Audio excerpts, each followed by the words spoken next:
How the magic story was found. I was sitting alone in the cafe and had just reached for the sugar, preparatory to putting it into my coffee. Outside, the weather was hideous. Snow and sleet came swirling down, and the wind howled frightfully. Every time the outer door opened, a draught of unwelcome air penetrated the utmost corners of the room. Still, I was comfortable. The snow and sleet and wind conveyed nothing to me except an abstract thanksgiving that I was where it could not affect me. While I dreamed and sipped my coffee, the door opened and closed, and admitted Sturtevant. Sturtevant was an undeniable failure, but, withal, an artist of more than ordinary talent. He had, however, fallen into the rut travelled by ne'er-do-wells, and was out at the elbows as well as insolvent. As I raised my eyes to Sturtevant's, I was conscious of mild surprise at the change in his appearance. Yet he was not dressed differently. He wore the same threadbare coat in which he always appeared, and the old brown hat was the same. And yet there was something new and strange in his appearance. As he swished his hat around to relieve it of the burden of snow deposited by the howling nor'wester, there was something new in this gesticulation. I could not remember when I had invited Sturtevant to dine with me, but involuntarily I beckoned to him. He nodded and presently seated himself opposite to me. I asked him what he would have, and he, after scanning the bill of fare carelessly, ordered from it leisurely and invited me to join him in coffee for two. I watched him in stupid wonder, but as I had invited the obligation, I was prepared to pay for it, although I knew I hadn't sufficient cash to settle the bill. Meanwhile, I noticed the brightness of his usual lackluster eyes and the healthful, hopeful glow upon his cheek with increasing amazement. "Have you lost a rich uncle?" I asked. "No," he replied calmly, "but I have found my mascot." "Brindle Bull or Terrier?" I inquired. "Courier," said Sturtevant, at length pausing with his coffee cup halfway to his lips. "I see that I have surprised you. It is not strange, for I am a surprise to myself. I am a new man, a different man, and the alteration has taken place in the last few hours. You have seen me come into this place broke many a time, when you have turned away so that I would think you did not see me. I knew why you did that. It was not because you did not want to pay for a dinner, but because you did not have the money to do it. Is that your check? Let me have it. Thank you. I haven't any money with me tonight, but well, this is my treat." He called the waiter to him, and with an inimitable flourish signed his name on the backs of the two checks and waved him away. After that he was silent for a moment while he looked into my eyes, smiling at the astonishment which I in vain strove to conceal. "Do you know an artist who possesses more talent than I?" he asked presently. "No. Do you happen to know anything in the line of my profession that I could not accomplish if I applied myself to it? No. You have been a reporter for the dailies for how many, 7 or 8 years? Do you remember when I ever had any credit until tonight? No. Was I refused just now? You have seen for yourself. Tomorrow my new career begins. Within a month I shall have a bank account. Why? Because I have discovered the secret of success. Yes," he continued, when I did not reply, "my fortune is made. I have been reading a strange story, and since reading it, I feel that my fortune is assured. It will make your fortune too. All you have to do is read it. You have no idea what it will do for you. Nothing is impossible after you know that story. It makes everything as plain as ABC. The very instant you grasp its true meaning, success is certain. This morning I was a hopeless, aimless bit of garbage in the metropolitan ash can. Tonight I wouldn't change places with a millionaire. That sounds foolish, but it is true. The millionaire has spent his enthusiasm. Mine is all at hand." "You amaze me," I said, wondering if he had been drinking absinthe. "Won't you tell me the story? I should like to hear it." "Certainly. I mean to tell it to the whole world. It is really remarkable that it should have been written and should remain in print so long, with never a soul to appreciate it until now. This morning I was starving. I hadn't any credit, nor a place to get a meal. I was seriously meditating suicide. I had gone to 3 of the papers for which I had done work, and had been handed back all that I had submitted. I had to choose quickly between death by suicide and death slowly by starvation. Then I found the story and read it. You can hardly imagine the transformation. Why, my dear boy, everything changed at once, and there you are. But what is the story, Sturtevant? Wait, let me finish. I took those old drawings to other editors, and every one of them was accepted at once. Can the story do for others what it has done for you? For example, would it be of assistance to me? I asked. Help you? Why not? Listen, and I will tell it to you, though really you should read it. Still, I will tell it as best as I can. It is like this, you see. The waiter interrupted us at that moment. He informed Sturtevant that he was wanted on the telephone, and with a word of apology, the artist left the table. 5 minutes later, I saw him rush out into the sleet and wind and disappear. Within the recollection of the frequenters of that cafe, Sturtevant had never been called out by telephone. That, of itself, was substantial proof of a change in his circumstances. One night on the street, I encountered Avery, a former college chum, then a reporter on one of the evening papers. It was about a month after my memorable interview with Sturtevant, which by that time was almost forgotten. "Hello, old chap," he said. "How's the world using you? Still on space?" "Yes," I replied bitterly, with prospects of being on the town shortly. "But you look as if things were coming your way. Tell me about it." "Things have been coming my way, for a fact, and it is all remarkable when all is said. You know Sturtevant, don't you? It's all due to him. I was plumb down on my luck, thinking of the morgue and all that, looking for you, in fact, with the idea you would lend me enough to pay my room rent, when I met Sturtevant. He told me a story, and really, old man, it is the most remarkable story you ever heard. It made a new man out of me. Within 24 hours I was on my feet, and I've hardly known a care or a trouble since." Avery's statement, uttered calmly and with the air of one who had merely pronounced an axiom, recalled to my mind the conversation with Sturtevant in the cafe that stormy night nearly a month before. "It must be a remarkable story," I said incredulously. "Sturtevant mentioned it to me once. I have not seen him since. Where is he now?" "He has been making war sketches in Cuba at $200 a week. He's just returned. It is a fact that everybody who has heard the story has done well since. There are Cosgrove and Phillips, friends of mine. You don't know them. One's a real estate agent, the other's a broker's clerk. Sturtevant told them the story, and they have experienced the same results that I have. And they are not the only ones." "Do you know the story?" I asked. "Will you try its effect on me?" "Certainly, with the greatest pleasure in the world. I would like to have it printed in big black type and posted on the elevated stations throughout New York. It certainly would do a lot of good, and it's as simple as ABC, like living on a farm. Excuse me a minute, will you? I see Danforth over there. Back in a minute, old chap." If the truth be told, I was hungry. My pocket at that moment contained exactly 5 cents, just enough to pay my fare uptown, but insufficient also to stand the expense of filling my stomach. There was a night owl wagon in the neighborhood where I had frequently stood up the purveyor of midnight dainties, and to him I applied. He was leaving the wagon as I was on the point of entering it, and I accosted him. "I'm broke again," I said with extreme cordiality. "You'll have to trust me once more. Some ham and eggs, I think, will do for the present." He coughed, hesitated a moment, and then re-entered the wagon with me.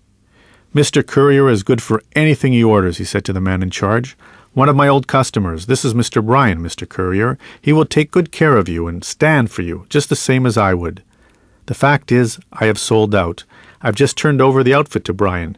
By the way, isn't Mr. Sturtevant a friend of yours?" I nodded. I couldn't have spoken if I had tried. "Well," continued the ex-night owl man, "he came in here one night about a month ago and told me the most wonderful story I ever heard. I've just bought a place in 8th Avenue where I'm going to run a regular restaurant near 23rd Street. Come and see." He was out of the wagon and the sliding door had been banged shut before I could stop him. So I ate my ham and eggs in silence and resolved that I would hear that story before I slept. In fact, I began to regard it with superstition. If it had so many fortunes, surely it should be capable of making mine. The certainty that the wonderful story, I began to regard it as magic, was in the air, possessed me. As I started to walk homeward, fingering the solitary nickel in my pocket and contemplating the certainty of riding downtown in the morning, I experienced the sensation of something stealthily pursuing me, as if fate were treading along behind me, yet never overtaking, and I was conscious that I was possessed with or by the story. When I reached Union Square, I examined my address book for the home of Sturtevant. It was not recorded there.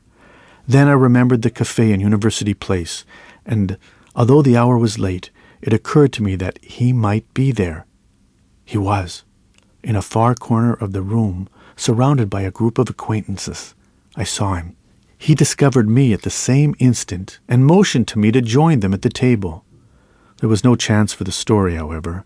There were half a dozen around the table, and I was the furthest removed from Sturtevant. But I kept my eyes upon him and bided my time, determined that, when he rose to depart, I would go with him. A silence, suggestive of respectful awe, had fallen upon the party when I took my seat. Everyone had seemed to be thinking, and the attention of all was fixed upon Sturtevant. The cause was apparent. He had been telling the story. I had entered the cafe just too late to hear it. On my right, when I took my seat, was a doctor. On my left, a lawyer. Facing me on the other side was a novelist with whom I had some acquaintance. The others were artists and newspaper men. "It's too bad, Mr. Currier," remarked the doctor. "You should have come a little sooner. Sturtevant has been telling us a story. It's quite wonderful, really. I say, Sturtevant, won't you tell that story again for the benefit of Mr. Currier?" "Why, yes. I believe that Currier has somehow failed to hear the magic story, although, as a matter of fact, I think he was the first one to whom I mentioned it at all. It was here in this cafe, too, at this very table." "Do you remember what a wild night that was, Currier? Wasn't I called to the telephone or something like that? To be sure.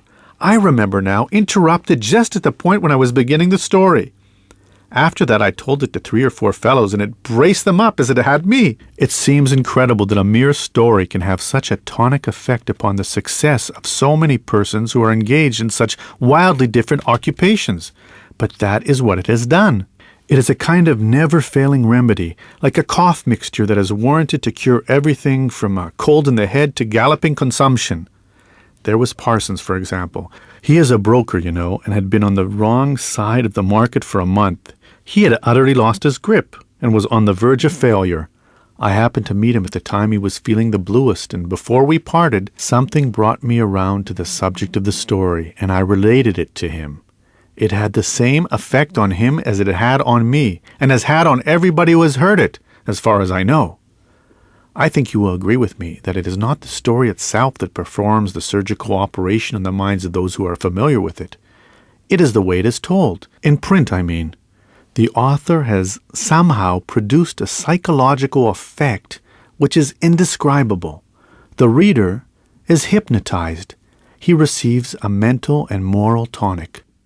Perhaps, Doctor, you can give some scientific explanation of the influence exerted by the story. It is a sort of elixir manufactured out of words, eh? From that, the company entered upon a general discussion of theories. Now and then slight references were made to the story itself, and they were just sufficient to tantalize me, the only one present who had not heard it. At length, I left my chair and, passing around the table, seized Sturtevant by one arm and succeeded in drawing him away from the party. If you have any consideration for an old friend who is rapidly being driven mad by the existence of that confounded story, which fate seems determined that I shall never hear, you will relate it to me now, I said, savagely.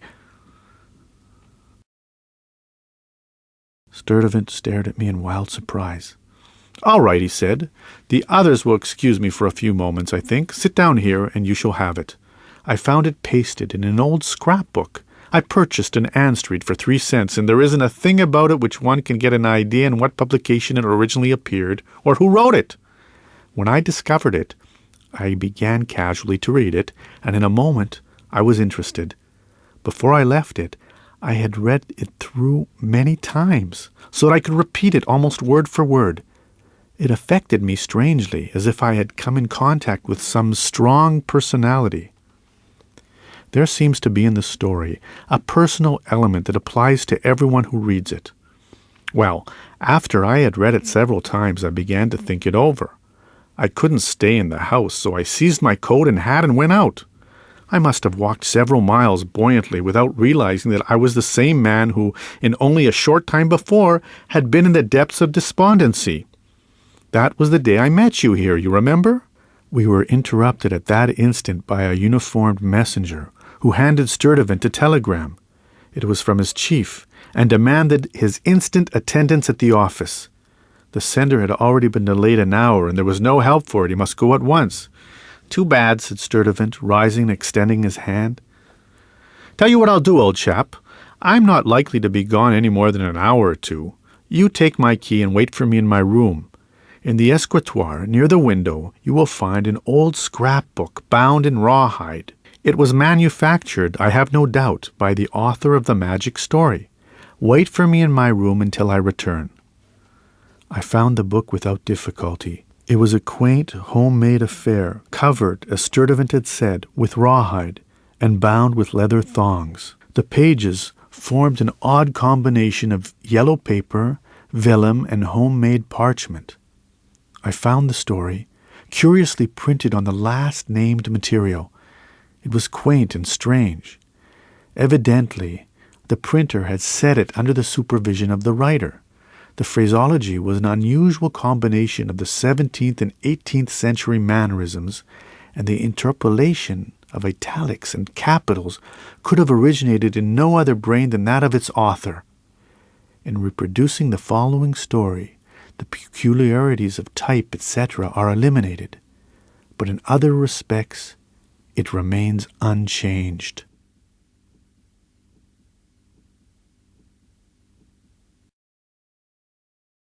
The Magic Story by Unknown Author. Inasmuch as I have evolved from my experience the one great secret of success for all worldly undertakings, I deem it wise, now that the number of my days is nearly counted, to give to the generations that are to follow me the benefit of whatsoever knowledge I possess. I do not apologize for the manner of my expression, nor for the lack of literary merit, the latter being, I wot, its own apology. Tools much heavier than the pen have been my portion, and moreover, the weight of years has somewhat palsied the hand and brain. Nevertheless, the fact I can tell, and what I deem the meat within the nut.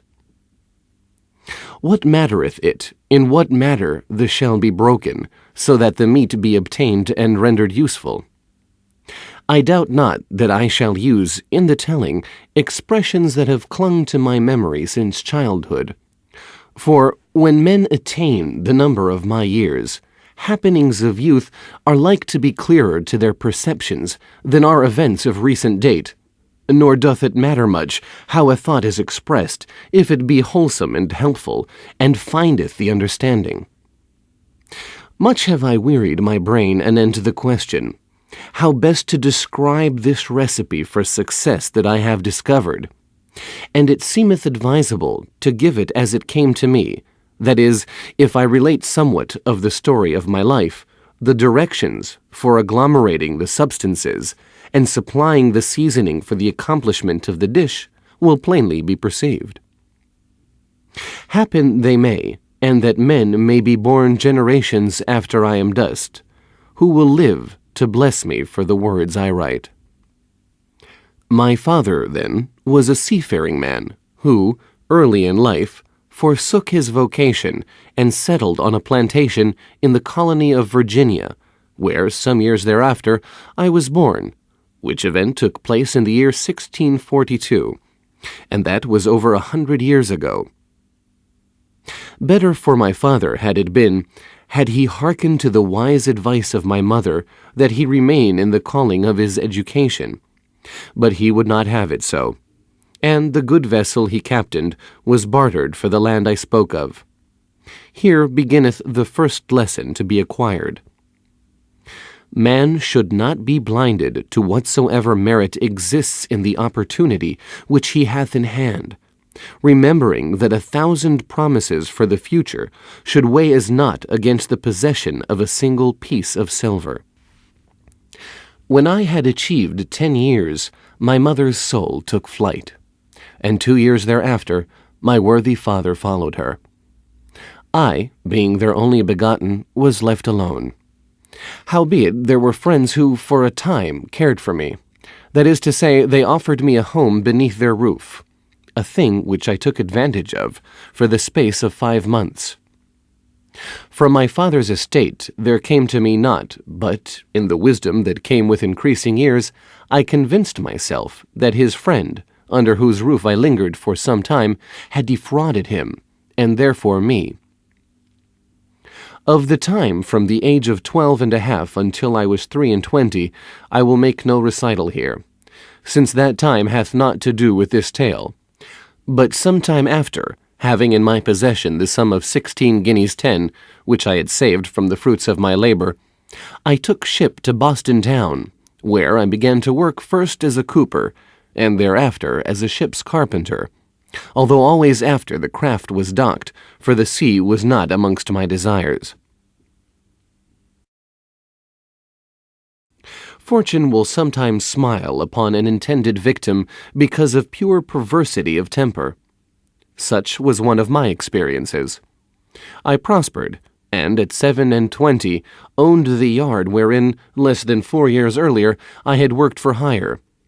Fortune, howbeit, is a jade who must be coerced. She will not be coddled. Here beginneth the second lesson to be acquired. Fortune is ever elusive, and can only be retained by force. Deal with her tenderly, and she will forsake you for a stronger man. In that, methinks, she is not unlike other women of my knowledge.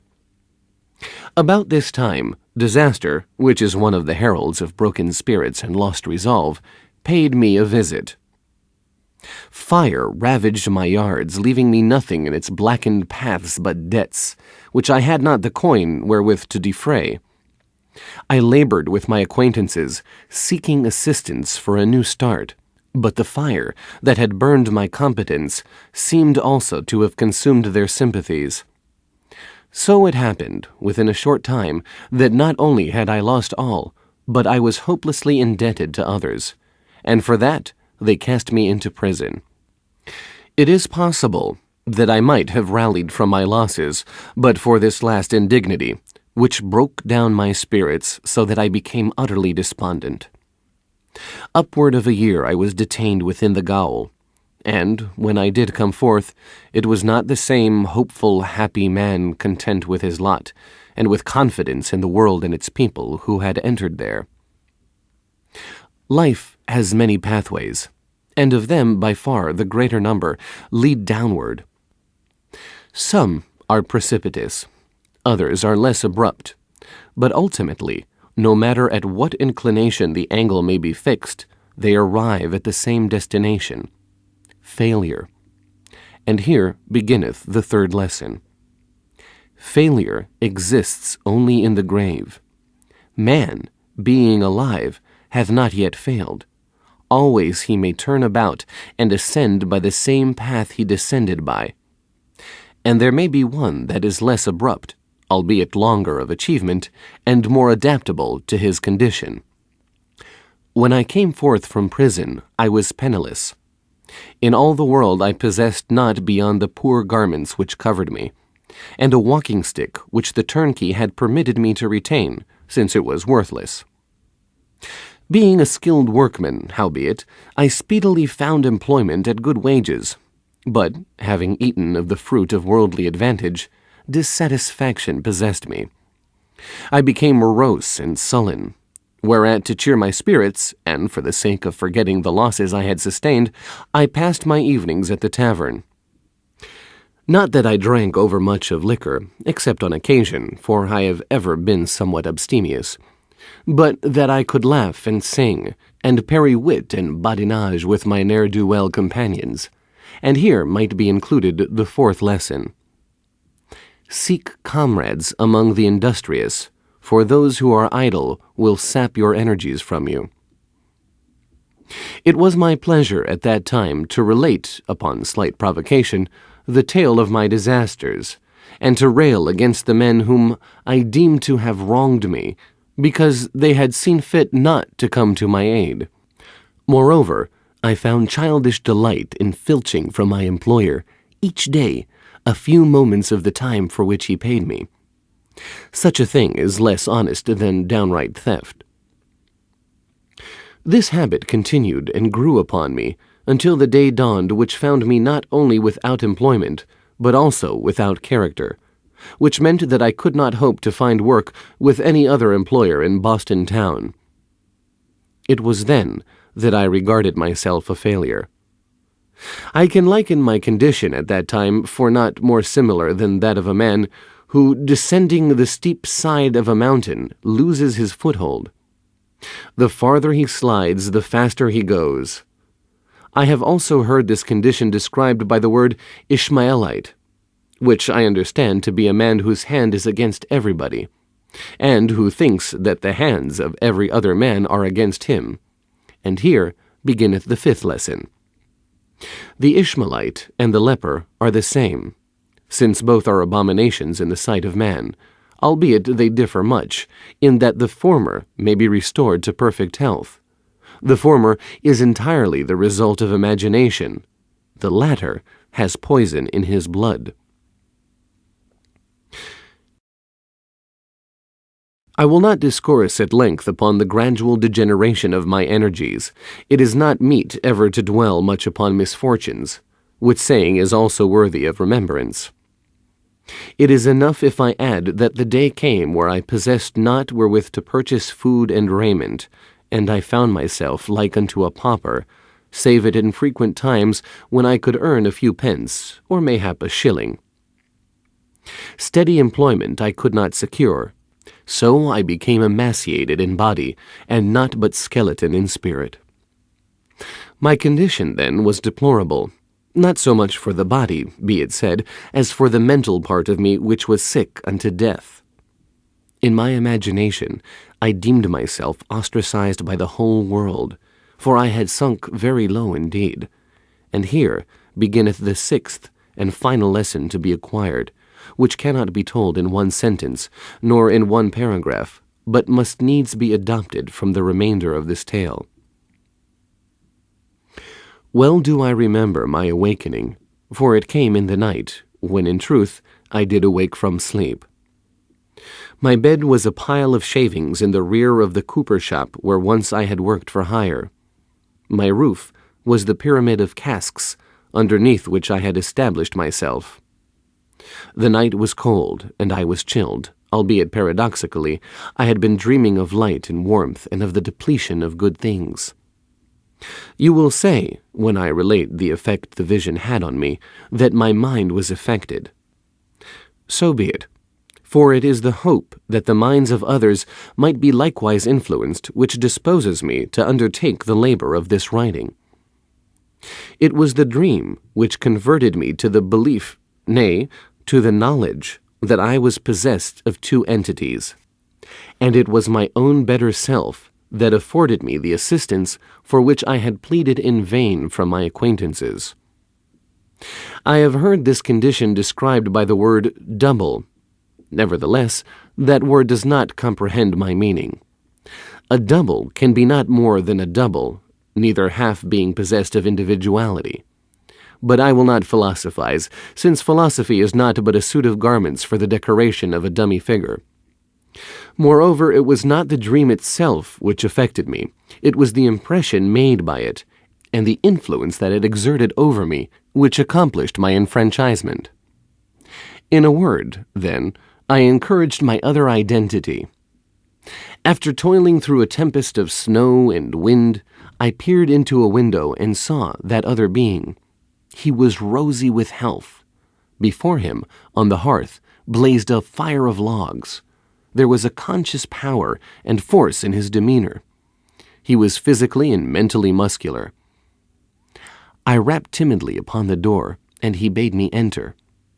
There was a not unkindly smile of derision in his eyes as he motioned me to a chair by the fire.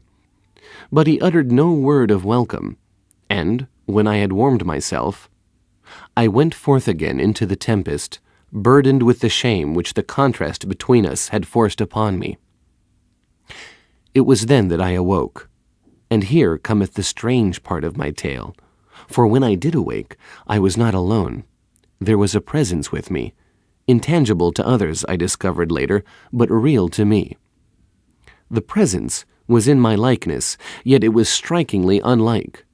The brow, not more lofty than my own, yet seemed more round and full. The eyes, clear, direct, and filled with purpose, glowed with enthusiasm and resolution. The lips, chin, aye, the whole contour of face and figure was dominant and determined. He was calm, steadfast, and self-reliant. I was cowering, filled with nervous trembling and fearsome of intangible shadows. When the presence turned away, I followed, and throughout the day I never lost sight of it, save when it disappeared for a time beyond some doorway where I dared not enter. At such places I awaited its return with trepidation and awe, for I could not help wondering at the temerity of the presence, so like myself and yet so unlike, in daring to enter where my own feet feared to tread. It seemed also as if purposely I was led to the place and to the men where, and before, whom I most dreaded to appear, to offices where once I had transacted business, to men with whom I had financial dealings. Throughout the day I pursued the presence, and at evening saw it disappear beyond the portals of a hostelry famous for its cheer and good living. I sought the pyramid of casks and shavings. Not again in my dreams that night did I encounter the better self, for that is what I have named it. Albeit, when, perchance, I awakened from slumber, it was near to me, ever wearing that calm smile of kindly derision which could not be mistaken for pity, nor for condolence in any form. The contempt of it stung me sorely. The second day was not unlike the first, being a repetition of its forerunner, and I was again doomed to wait outside during the visits which the presence paid to places where I fain would have gone had I possessed the requisite courage. It is fear which deporteth a man's soul from his body, and rendereth it a thing to be despised. Many a time I essayed to address it, but enunciation rattled in my throat, unintelligible, and the day closed like its predecessor. This happened many days, one following another, until I ceased to count them, albeit I discovered that constant association with the presence was producing an effect on me. And one night, when I awoke among the casks and discerned that he was present, I made bold to speak, albeit with marked timidity. "Who are you?" I ventured to ask, and I was startled into an upright posture by the sound of my own voice, and the question seemed to give pleasure to my companion, so that I fancied there was less of derision in his smile when he responded. "I am that I am," was the reply. "I am he who you have been. I am he who you may be again. Wherefore do you hesitate? I am he who you were and whom you have cast out for other company. I am the man made in the image of God who once possessed your body. Once we dwelt within it together, not in harmony, for that can never be, nor yet in unity, for that is impossible, but as tenants in common who rarely fought for full possession. Then you were a puny thing, but you became selfish and exacting until I could no longer abide with you. Therefore I stepped out. There is a plus entity and minus entity in every human body that is born into the world. Whichever one of these is favored by the flesh becomes dominant. Then is the other inclined to abandon its habitation temporarily or for all time. I am the plus entity of yourself. You are the minus entity. I own all things, you possess not. That body, which we both inhabited, is mine, but it is unclean, and I will not dwell within it. Cleanse it, and I will take possession. Why do you pursue me? I next asked of the presence. You have pursued me, not I you. You can exist without me for a time, but your path leads downward, and the end is death. Now that you approach the end, you debate if it be not politic that you should cleanse your house and invite me to enter. Step aside from the brain and the will, cleanse them of your presence. Only on that condition will I ever occupy them again. The brain has lost its power, I faltered. The will is a weak thing now. Can you repair them? Listen, said the presence, and he towered over me while I cowered abjectly at his feet. To the plus entity of a man, all things are possible. The world belongs to him, is his estate. He fears not, dreads not, stops at naught. He asks no privileges, but demands them. He dominates and cannot cringe. His requests are orders. Opposition flees at his approach. He levels mountains, fills in vales, and travels on an even plain where stumbling is unknown. Thereafter, I slept again, and when I awoke, I seemed to be in a different world. The sun was shining, and I was conscious that birds twittered above my head. My body, yesterday trembling and uncertain, had become vigorous and filled with energy. I gazed upon the pyramid of casks in amazement that I had so long made use of it for an abiding place, and I was wonderingly conscious that I had passed my last night beneath its shelter. The events of the night recurred to me, and I looked about me for the presence. It was not visible, but anon I discovered, cowering in a far corner of my resting place, a puny, abject, shuddering figure, distorted of visage, deformed of shape, disheveled and unkempt of appearance. It tottered as it walked, for it approached me piteously, but I laughed aloud mercilessly. Perchance I knew then that it was the minus entity, and that the plus entity was within me, albeit I did not then realize it. Moreover, I was in haste to get away. I had no time for philosophy. There was much for me to do. Much. Strange it was that I had not thought of that yesterday, but yesterday was gone. Today was with me. It had just begun. As had once been my daily habit, I turned my steps in the direction of the tavern, where formerly I had partaken of my meals. I nodded cheerily as I entered, and smiled in recognition of returned salutations. Men who had ignored me for months bowed graciously when I passed them on the thoroughfare. I went to the washroom, and from there to the breakfast table. Afterwards, when I passed the tap-room, I paused a moment and said to the landlord, "I will occupy the same room that I formerly used. If perchance you have it at disposal. If not, another will do as well, until I can obtain it." Then I went out and hurried with all haste to the cooperage. There was a huge wain in the yard, and men were loading it with casks for shipment. I asked no questions, but, seizing barrels, began hurling them to the men who worked atop of the load. When this was finished, I entered the shop. There was a vacant bench. I recognized its disuse by the litter on its top. It was the same at which I had once worked. Stripping off my coat, I soon cleared it of impedimenta. In a moment more I was seated, with my foot on the vice lever, shaving staves. It was an hour later when the master workman entered the room, and he paused in surprise at sight of me. Already there was a goodly pile of neatly shaven staves beside me. For in those days I was an excellent workman. There was none better. But alas, now age hath deprived me of my skill. I replied to his unasked question with the brief but comprehensive sentence, "I have returned to work, sir."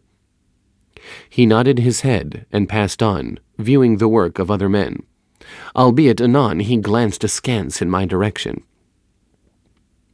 Here endeth the sixth and last lesson to be acquired, although there is more to be said, since from that moment I was a successful man, and ere long possessed another shipyard, and had acquired a full competence of worldly goods.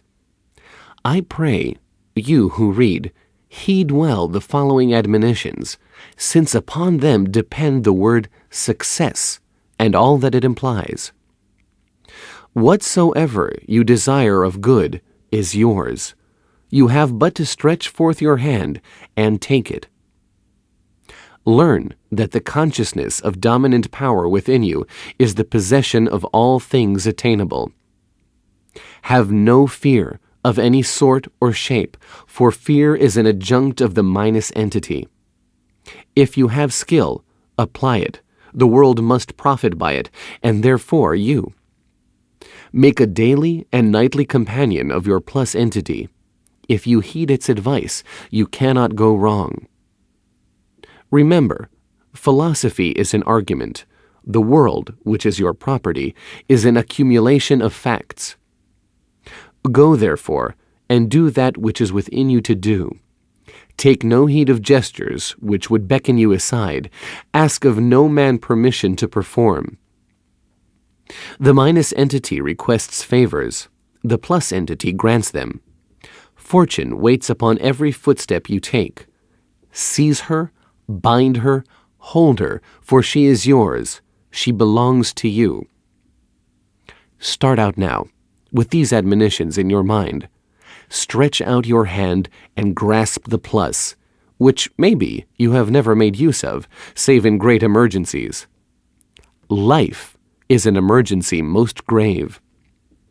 Your plus entity is beside you now. Cleanse your brain and strengthen your will. It will take possession. It waits upon you. Start tonight. Start now upon this new journey. Be always on your guard. Whichever entity controls you, the other hovers at your side. Beware lest the evil enter, even for a moment. My task is done. I have written the recipe for success. If followed, it cannot fail. Wherein I may not be entirely comprehended, the plus entity of whosoever reads will supply the deficiency, and upon that better self of mine I place the burden of imparting to generations that are to come the secret of this all-pervading good, the secret of being what you have it within you to be.